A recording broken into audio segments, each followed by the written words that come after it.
Ramkishore Kaware Bharatiya Janata party के जिला अध्यक्ष, जो 25,000 वोटों से हारे विधानसभा का चुनाव, एक मंत्री का इतने लंबे वोटों से हारना इस बात का प्रतीक है। भाई कावरे जी बड़ी बड़ी बातें करते हैं आप मंच पे खड़े होकर, और दूसरे को उंगली उठाने का आप काम करते हो। थोड़ा आपको सोचना पड़ेगा, नैतिकता का पाठ पहले खुद पढ़े फिर दूसरे को पढ़ाएं। आज से 25-30 साल पहले आप क्या करते थे ये बता दो, आपके परिवार की पृष्ठभूमि क्या है आप ये बता दो, आपकी आय का जरिया क्या था ये बता दो। आज आप बालाघाट जिले के सबसे अमीर नेता हैं, अमीर तथ्यों के साथ बात करते हैं हम, बिना कारण आरोप नहीं लगाते। एक भ्रष्ट अधिकारी अगर एक विधायक के ऊपर झूठा आरोप लगाता है तो उसके सुर में सुर नहीं मिलाते, तथ्यों से हम बात करते हैं। रामकिशोर कावरे जी जो भारतीय जनता पार्टी के जिला अध्यक्ष हैं, आज से 25-30 साल पहले क्या थे और आज क्या है, बालाघाट जिले की जनता इस बात को जानती। परिषद की बैठक हर 3 महीने में होना चाहिए, क्योंकि नगर सरकार है ये, स्वायत्त शासन है ये।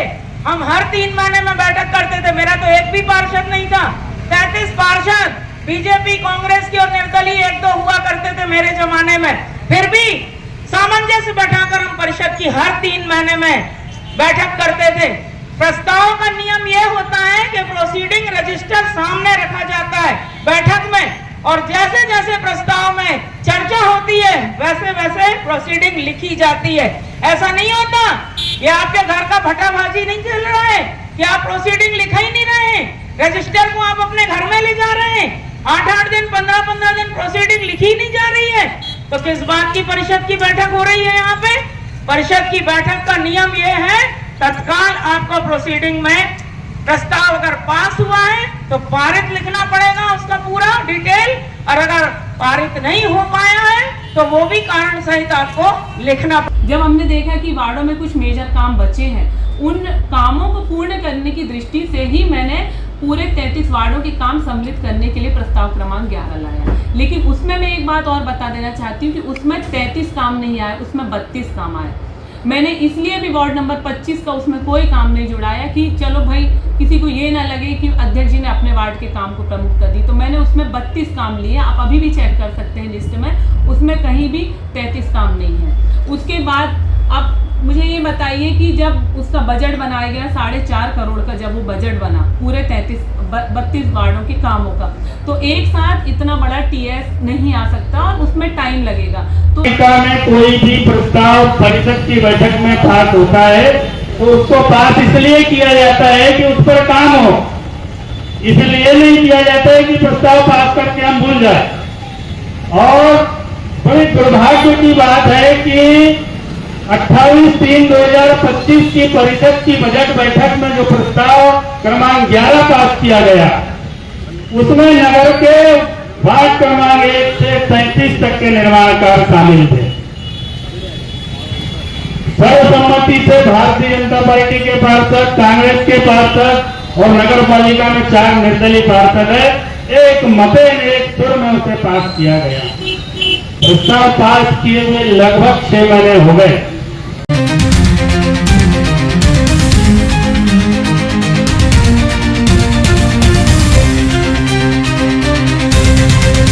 नमस्कार दोस्तों, आप देख रहे हैं न्यूज शिखरांश।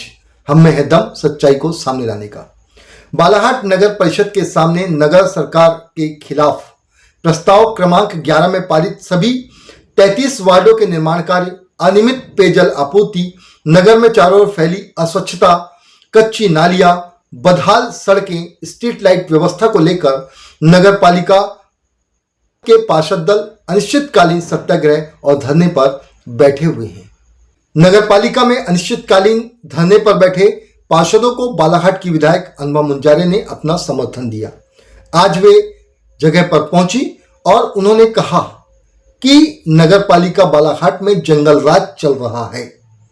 बालाघाट की अध्यक्ष भारती सुरजीत ठाकुर प्रोसीडिंग रजिस्टर तक, जो कि तुरंत लिखना चाहिए, अपने घर ले जाती हैं। एक परिवार विशेष का आशीर्वाद प्राप्त कर नगर पालिका का अध्यक्ष तो वे बन गई, परंतु चलाने के लिए दिमाग भी तो चाहिए। कंकर मुंजारे के विषय में उन्होंने कहा कि कंकर मुंजारे के खिलाफ वो बोलती हैं। जब कंकर मुंजारे ने राजनीति शुरू की थी तब भारतीय पार्टी के दूध के दांत भी नहीं टूटे थे। भाजपा बताती है कि ट्रिपल इंजन की सरकार है, तो नगर का विकास कहाँ गया और नगर पालिका परिषद में काम करने वाले मजदूरों और कर्मचारियों को 3-3, 4-4 माह वेतन क्यों नहीं मिलता। भारतीय जनता पार्टी के जिलाध्यक्ष और पूर्व मंत्री मध्य प्रदेश शासन रामकिशोर नानू कावरे को आड़े हाथों लेते हुए उन्होंने कहा कि नैतिकता का पाठ वो हमको पढ़ाते हैं, पहले नैतिकता का पाठ वो खुद सीखें। ये बताएं कि 20 से 25 साल पहले आप काम क्या करते थे, आपका पारिवारिक बैकग्राउंड क्या है। भरवेली और बघोली और आसपास के क्षेत्रों में ब्याज का आतंक किसने मचाया था और इतने जल्दी आप बालाघाट जिले के सबसे धनवान नेता कैसे बन गए। का पाठ पहले खुद पढ़े फिर दूसरे को पढ़ाएं। आज से 25-30 साल पहले आप क्या करते थे ये बता दो। आपके परिवार की पृष्ठभूमि क्या है आप ये बता दो। आपकी आय का जरिया क्या था ये बता दो। आज आप बालाघाट जिले के सबसे अमीर नेता हैं। अमीर तथ्यों के साथ बात करते हैं, हम बिना कारण आरोप नहीं लगाते। एक भ्रष्ट अधिकारी अगर एक विधायक के ऊपर झूठा आरोप लगाता है तो उसके सुर में सुर नहीं मिलाते, तथ्यों से हम बात करते हैं। रामकिशोर कावरे जी जो भारतीय जनता पार्टी के जिला अध्यक्ष हैं, आज से 25-30 साल पहले क्या थे और आज क्या है, बालाघाट जिले की जनता इस बात को जानती अच्छे तरीके से। और अगर प्रमाण की बात करूं तो यह कहूंगी मैं कि इस बार जब विधानसभा चुनाव का निर्वाचन का फॉर्म भरा गया था उसमें संपत्ति का ब्यौरा भी देना पड़ता है। मुझे भी देना पड़ा था कि मेरे नाम पे कितनी जमीन है, कितने मकान है, कितनी गाड़ियां हैं, ऐसा सबको देना होता है। तो उसमें ये बात सामने निकल कर आई थी कि रामकिशोर कावरे जी के पास सर्वाधिक संपत्ति के वो मालिक हैं। अभी वर्तमान में बालाघाट जिले के बड़े बड़े दिग्गज नेताओं को इन्होंने पीछे कर दिया और आज बात कर रहे हैं, आज हमारे ऊपर आरोप लगा रहे हैं। यहाँ व्यक्तिगत आरोप प्रत्यारोप की बात नहीं हो रही, लेकिन इस मंच से मैं जवाब इनका देना चाहती हूँ। कहते हैं कीचड़ में आप पत्थर मारोगे, छींटे आपको पड़ेंगे, आप भी गंदे हो जाओगे। इसलिए मैं खामोशी से बहन का तमाशा देख रही थी इतने दिनों से, लेकिन आज इस मंच के माध्यम से मैं कहना चाहती हूँ कि पहले अपने गिरेबान में झांक लीजिए कावरे जी कि पहले आपका क्या धंधा था, क्या बिजनेस था, क्या काम था और किस तरह भरवेली के गरीब मजदूरों का शोषण आप लोग कल भी करते थे, आज भी कर रहे हैं। उनको ब्याज में पैसा देकर उनसे कितना % ब्याज का लेते हो आप लोग, उनका जीना मुश्किल कर दिया। खौफनाक माहौल बनाकर रखा है आपने बघोली से लेके भरवेली तक और धनसुआ सुरवाई माने गांव तक। किसका आतंक चलता है बताइए आप लोग। तो ये भारतीय जनता पार्टी का आचरण है। अब इनके नेता यहाँ आरोपों की झड़ी लगाते हैं, एक परिवार को इन लोग लांछन लगाने का काम करते हैं। मुंजारे जी की राजनीति तब शुरू हुई थी जब इनके दूध के दांत भी नहीं टूटे होंगे, रामकिशोर कावरे के दूध के दांत नहीं टूटे होंगे, ये भारतीय पार्टी के दूध के भारतीय ठाकुर के दूध के दांत नहीं टूटे होंगे। ये आरोप लगाते हैं। मुंजारे जी की पैर की धूल नहीं बन सकते आप लोग। जनता के लिए लड़ते हैं, संघर्ष करते हैं, सैकड़ों बार जेल जाते हैं, लाठी खाते हैं। तुम बताओ तुम कितनी बार लड़े हो, कितनी बार आप जेल गए हो, कितने बार पुलिस के डंडे खाए हो, कितने बार। आज अनुभव मुंजारे तो पूरा आत्मसम्मान के साथ लड़ती है, स्वाभिमान की लड़ाई लड़ती है। अतिक्रमण जब जब नगर पालिका का होता है तो सिर्फ गरीबों को सताया जाता है, गरीब व्यापारियों को प्रताड़ित किया जाता है। मैं आपको बता रही हूँ, हर बार जब ये लोग गरीब हमारे व्यापारी बंधुओं को, छोटे छोटे ठेले वालों को हटाते वो मेरे घर में पूरा बहुत बड़ी संख्या में आ जाते हैं, रो रो के अपनी व्यथा बताते हैं और फिर मैं नगर पालिका के अधिकारियों को डांट लगाती हूँ।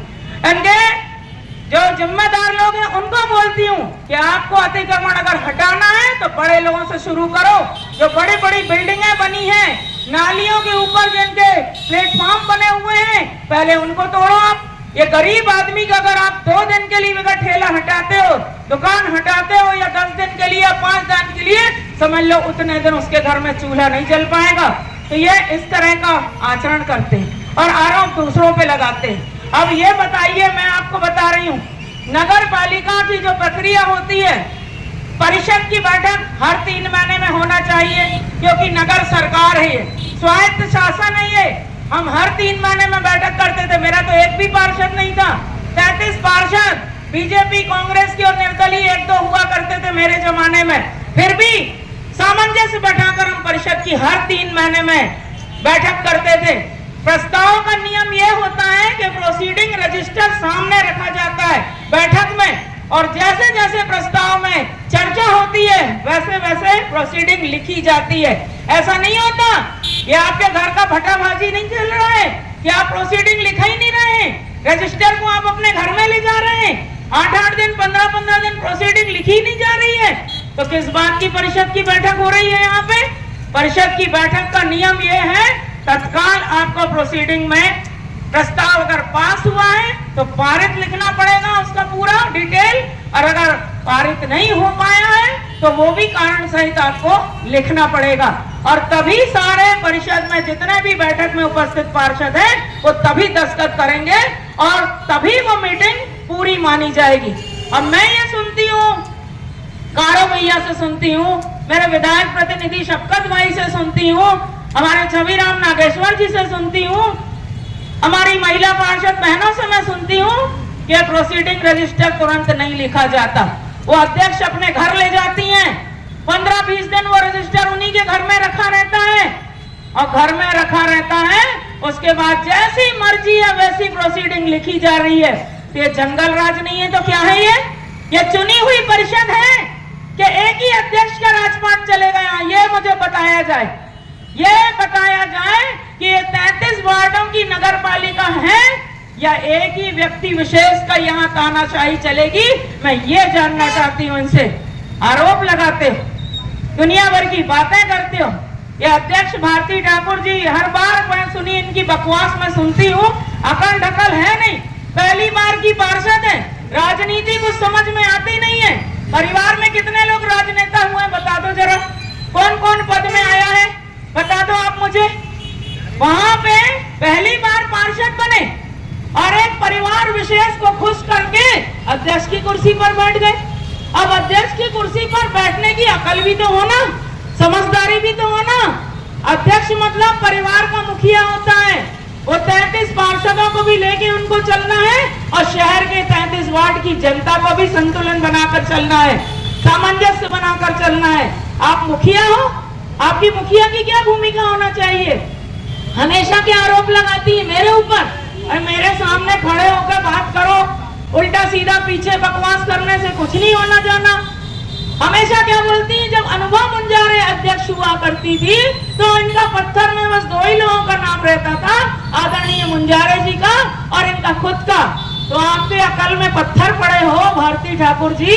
उस समय मैं निर्दलीय अध्यक्ष थी और मेरे पतिदेव उस समय विधायक थे और उनका बहुत बड़ा सहयोग मार्गदर्शन हमें मिलता था काम करने के लिए। वो नगर पालिका में घुसकर नहीं बैठते थे, मेरे सरकारी कामों में दखल नहीं देते थे। मैं कभी उनसे पूछती भी थी तो वो क्या बोलते थे, तुम पढ़ी लिखी शिक्षित महिला हो, सामाजिक राजनीतिक क्षेत्र में तुम काम करती हो, अपने शिक्षा का सदुपयोग करो और काम करना सीखो। नगर पालिका में तुमको कैसे काम करना है, मैं तुम्हारे नगर पालिका के कामों में मेरा कोई दखल नहीं रहेगा। नगर पालिका परिषद बालाघाट में नपाध्यक्ष भारती सुरजीत सिंह ठाकुर की अगुवाई वाली सत्तासीन परिषद के द्वारा नगर विकास की परिकल्पना को साकार किया जा रहा है। योजनाबद्ध तरीके से निर्माण कार्य हो रहे हैं और नगर की जनता को लाभान्वित किया जा रहा है। नगर पालिका के विपक्षी पार्षदों के द्वारा अनर्गल आरोप लगाते हुए 3 अक्टूबर को कार्यालय के सामने धरना प्रदर्शन किया गया। प्रस्ताव क्रमांक 11 के तहत विकास कार्यों को लेकर बातें कही गई है और विधायक अनुभव मुंजारे ने भी नगरपालिका अध्यक्ष एवं परिषद के बारे में बेबुनियाद आरोप लगाए। इसे लेकर नपाध्यक्ष ने शाम को प्रेस वार्ता ली, जिसमें उन्होंने बारी बारी से सभी सवालों का विस्तृत रूप से जवाब दिया। आई है जब वहाँ बात की गई ऑफिस में कि 6 तारीख तक कोई अधिकारी नहीं मिलेगा, आप बोले शरद पूर्णिमा के बाद किसी को भेजिएगा तो आपको ऑफलाइन हम टीएस करवा देंगे। इसलिए अपन ने सारे बंडल फाइल के अभी रोक के रखे कि शरद पूर्णिमा के बाद वहाँ कर्मचारी लेके जाएगा। लेकिन अब इनकी मंशा दूसरी समझ में आ रही। मुझे ये बताइए, जब सारा सब कुछ दिखाने के बाद कि टीएस के लिए फाइल तैयार है, टीएस होके आएगा और टेंडर लग जाएगा, तब इतना विवाद कर रहे हैं, हड़ताल कर रहे हैं। तो अगर मैं सेपरेट टेंडर करवाऊंगी फिर उसमें विवाद होगा कि आपने शुरू के 3 वार्ड का करा दिए, हमारे वार्ड का नहीं हुआ, आपने इन वार्डों का करा दिया, हमारे वार्ड का नहीं हुआ, तो फिर यही लड़ाई की स्थिति पैदा होगी। तो अब तो हमारा ये विचार बन रहा है कि अब हम अलग अलग टेंडर, अलग अलग टीएस नहीं कराते। अब सबको एकजुट होकर रहना है, तो हम इसका एकजाई ही टीएस करवाएंगे। और हम भोपाल, चूंकि 3 करोड़ से ऊपर की राशि का भोपाल से होता है, इसलिए 4.5 करोड़ का है, 4 करोड़ 60 लाख। तो इसका टीएस अब भोपाल से हम एकजाई कराएंगे, ताकि इसमें इन लोगों में मतभेद ना हो कि आपने शुरू के इतने वार्डों का टीएस ले आए, इसका टेंडर लगने लगा, हमारे वार्ड का नहीं हुआ। इसलिए अब बिल्कुल समान दृष्टि रखते हुए सबके साथ और सबका एकजाई टीएस करा के और एक साथ हम टेंडर लगाएंगे। इसके पूर्व भाभी अभी कुछ दिन पहले एक कांग्रेसी पार्षद यहाँ पर सामने नगर पालिका के सामने धरने पर बैठे थे। वहीं जो पार्षद आज बैठे हुए हैं यहाँ पर धरने पे, उन लोगों का ये कहना था कि ये फर्जी बैठे हुए हैं और उन लोगों के सबके काम हो रहे हैं। आज वही पार्षद लोग सामने धरने पे बैठे हैं, किस रूप में लेती हैं इसको? ये टोटल एक पब्लिसिटी, हम कैसे अपने आप को सुर्खियों में लाएं, क्योंकि चुनाव आने वाले हैं, आने वाले 2 साल बाद। तो ये सब सुर्खियों में आने का तरीका है। हम कैसे सुर्खियों में आए, हम कैसे लोगों के सामने विषय लाएं, अनर्गल विषय जिसका कोई सिर पैर नहीं है, जिसका कोई भी एक औचित्य नहीं है।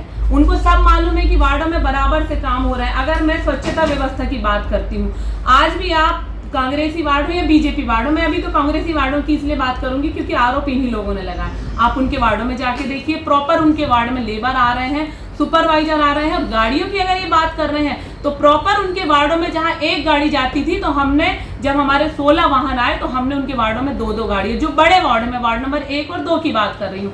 रिक्शे, जब हमारे रिक्शे आए नए बन के, तो हमने रिक्शे इनको प्रोवाइड किए और इनके कहे अनुसार हम बराबर से लेबर, ट्रैक्टर, जेसीबी, बड़े नालों की सफाई जो वार्ड नंबर 2 से शुरू होती है। और ये खुद भी खुश हैं, ये खुद भी आके हमें जब उसका फीडबैक देते हैं। और जब आशुतोष हड़ताल में बैठा था तो इन्होंने खुद आके मेरे चैम्बर में कहा कि ये क्यों हड़ताल में बैठा है, हम इसलिए इसका सपोर्ट नहीं कर रहे हैं क्योंकि अध्यक्ष जी आप सभी वार्डों में समान दृष्टिकोण रखते हुए काम करा रही हैं, तो इसको कोई अधिकार नहीं हड़ताल में बैठने का। ये क्यों हड़ताल में बैठा है, इसलिए हम इसका सपोर्ट नहीं कर रहे हैं। आप यहाँ कुछ बात करते हैं, वहाँ कुछ बात करते हैं, तो पहले एक अपना विजन तय कर लीजिए कि हमको बोलना क्या है। हम तो कभी आपके खिलाफ अपनी तरफ से हमने कभी कोई विषय नहीं रखा, ना कोई बात रखी, लेकिन जब आप अनर्गल आरोप लगाएंगे तो हमें उसका जवाब देना पड़ेगा। और कभी भी आप भी बैठे हैं और मेरी परिषद, यहाँ मेरे माननीय पार्षद लोग बैठते, हम कभी अपने किसी भी बाइट में, किसी भी हम अपने इंटरव्यू में कभी हम गलत शब्दों का प्रयोग नहीं करते। हम माननीय सम्माननीय कह के, चाहे कारो भाई हो, चाहे अनुभव मुंजारे जी हो, चाहे कंकर मुंजारे जी हो, वो हमें कहती हैं हम उनके पैरों की धूल के बराबर नहीं है। तो वो कोई बहुत बड़े महात्मा या संत पुरुष तो नहीं है जिनकी धूल की, उनकी पैर की धूल बनने का हमें शौक है। हमें ऐसे व्यक्ति की पैरों की धूल नहीं बनना। किसी संत महापुरुष की धूल बनेंगे पैरों की तो हमारा जीवन धन्य होगा। और इसके अलावा मैं बताना चाहती हूँ, जल व्यवस्था, प्रकाश व्यवस्था की अगर बात करते हैं तो ये सारी रोज चलने वाली घटनाएं हैं भैया। इसको आप रोज किसी को संतुष्ट नहीं कर सकते। अगर किसी भी वार्ड में एक दिन ही टाइम ऊपर नीचे होता है और ये तो निर्जीव सामान है, कब कौन सा सामान टूट जाए, क्या उनके कार्यकाल में कभी कोई नट बोल्ट टूटा नहीं होगा? क्या कभी कोई वॉल मैन के हाथ कोई वॉल नहीं टूटा होगा? तो ये तो सब निरंतर चलने वाली प्रक्रिया है। क्या आपके घर का बल्ब कभी फ्यूज नहीं होता? कि आपने जो ट्यूबलाइट लगा के रखी अपने घर में वो अमर है, वो भी तो कभी फ्यूज होता होगा। तो ये सारी व्यवस्था वार्डों में चलती रहती है और जब फ्यूज होने के बाद उसकी हमको खबर दी जाती है वार्ड से पार्षद के द्वारा, तो हम उसका विधिवत काम करवाते हैं, उनको सुधरवा के देते हैं। अब अगर आप उस पुरानी लिस्ट को ही लेके बैठे रहे कि मैंने 25 बल्ब की लिस्ट दिया था, तो आप अभी जाके निरीक्षण कीजिए ना कि आपके वार्डों में हमने कितने काम करवा दिए, कितने बल्ब सुधरा दिए। और आप नल जल व्यवस्था की बात करते, आपने स्वयं हमको लिख के दिया है, मैं आपको वो कागज दिखा सकती हूँ, आपने स्वयं लिख के दिया है कि हम जल आवर्धन योजना से संतुष्ट हैं अध्यक्ष जी, और आपके द्वारा जो जल आवर्धन योजना चलाई जा रही है हमको उससे कोई शिकायत नहीं। आपको लिख के नहीं देना था, क्यों? आप किसके दबाव में आके आपने लिख के दिया? आप तो स्वतंत्र है ना, तो आपने फिर ऐसी चीज क्यों लिख के दी? आप खुश हैं इसलिए आपने हमको लिख के दिया। आप रिक्शे पे घोटाले का आरोप लगाते हैं, आप गाड़ियों पे घोटाले का आरोप लगाते हैं। जो हमारे 16 वाहन आए, शुरू में जो 4 वाहन आए थे उसमें आपने घोटाले का आरोप लगाया। मैंने तुरंत जांच दल यहाँ गठित किया सीएमओ से बोलकर, और उस समिति में मैंने नेता प्रतिपक्ष कारो लिल्हारे जी और उन्हीं के 1-2 पार्षदों को, इंजीनियर को, पूरी टीम को वहां पे मैंने जब उस टीम में रखा और जब उसकी जांच समिति का गठन किया गया तो आपने स्वयं हमें क्लीन चिट दी कि नहीं, गाड़ियों में कहीं कोई फॉल्ट नहीं है अध्यक्ष जी, ये प्रॉपर है और बिल्कुल सुविधाजनक है, आप इनको वार्डों में भेज सकते हैं। फिर आपने क्यों हमें ऐसी बना के दी जानकारी? आपको नाराजगी व्यक्त करना था तो आप अपनी रिपोर्ट में लिखते कि नहीं, हम रिपोर्ट से संतुष्ट नहीं है, इसकी जांच कराई जाए। आपने खुद हमें जानकारी बना के दी और आपकी रिपोर्ट के आधार पर ही फिर हमने उन वार्डों में उन रिक्शों को और गाड़ियों को भेजे जहां उनकी जरूरत थी। तो पहले अपना विजन तय कर लीजिए कि हमें बोलना क्या है। एक तरफा बात कीजिए और नागरिकों के और जनता के हित में बात कीजिए, क्योंकि यहाँ नगर पालिका में अगर आप पार्षद बन के आए हैं तो लड़ाई झगड़े करने नहीं आए। आप लड़ाई झगड़े करने में अपना समय व्यर्थ गंवा रहे। आज ये समय है आपका हड़ताल में बैठने का, जब आपके पार्षदों की वार्डों में दुर्गा जी बैठी और आज दुर्गा विसर्जन चल रहा है। आपको वहां जाके पंडालों की व्यवस्था देखना चाहिए। आप जनप्रतिनिधि हैं, आपको लोगों की मदद करना चाहिए कि उनको क्या जरूरत है वहां विसर्जन स्थल में। आप वो नहीं देख रहे और आप यहाँ हड़ताल में बैठे। ये समय है, अरे जागो, देवी माँ का उत्सव चल रहा है। देवी माँ के उत्सव में ऐसा काम करो कि आपने जो पुराना जो भी गलत किया वो सारे पाप धुल जाएं हमारे। पर आपको ये नहीं दिख रहा है कि यहाँ समय कौन सा चल रहा है, आप हड़ताल करने बैठे हैं यहाँ पे। और आज मेरा ये समय था कि मैं जाके वहां पे गंगा जी के किनारे